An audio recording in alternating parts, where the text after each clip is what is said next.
उसका पूरा मुआवजा किसानों को मिले, इस निमित्त हम सभी यहाँ एकत्र हुए हैं। हमारा देश का जब संविधान बना तो इस देश को चलाने के लिए दो तरह के लोग संविधान में प्रावधान रखा। एक तो जिसको हम निर्वाचन करते हैं, जो इलेक्टेड बोलते हैं, और एक सेलेक्टेड लोग जिनको परीक्षा के द्वारा बनाया जाता है, और एक दूसरे के विपरीत ध्रुव के रूप में इनका सिलेक्शन किया गया था। परंतु ये दोनों विपरीत ध्रुव, एक बुद्धि वाला आदमी, एक हमारे द्वारा प्रजातंत्र के द्वारा चुना हुआ व्यक्ति, दो व्यक्ति मिलकर इस देश को चलाएंगे, ऐसा प्रावधान हमारे देश में किया था। परंतु आज परिस्थिति है कि दोनों ने आपस में चोंच मिला ली है। सरकार जो बोलती है वो, जो प्रशासनिक अधिकारी वही काम करता है, वो अपने विवेक से कोई काम नहीं करता। हमें आंखों से देखा है कि हमारी 100% फसल खराब हुई है, चाहे रबी की फसल हो चाहे खरीफ की हो।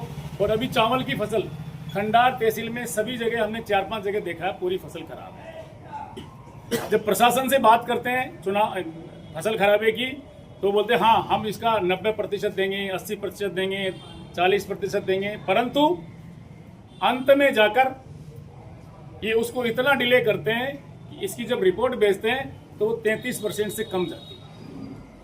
और मैं 30 वर्ष से इस कार्यक्रम में लगा हुआ हूं। हर बार वही गिटे पीछे शब्द होते हैं, मैं किसान का बेटा हूं, मैं भी आप जैसे गांव में से निकल के आया हूं, मैं किसान का नुकसान नहीं होने दूंगा। परंतु हर समय ये नुकसान हमें किसान को झेलना पड़ता है।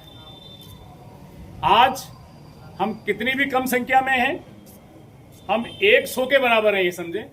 और आज हम प्रशासन को पूरी ताकत के साथ ज्ञापन देंगे और 8 तारीख तक का अल्टीमेटम यहाँ तहसील प्रशासन को देंगे कि 8 तारीख तक हमारी 3D रिपोर्ट भेजें। अगर 3D रिपोर्ट 7D रिपोर्ट अगर 8 तारीख तक नहीं जाती है तो हम बड़ा आंदोलन करेंगे। उसकी सबकी जो जिम्मेदारी वो प्रशासन की होगी।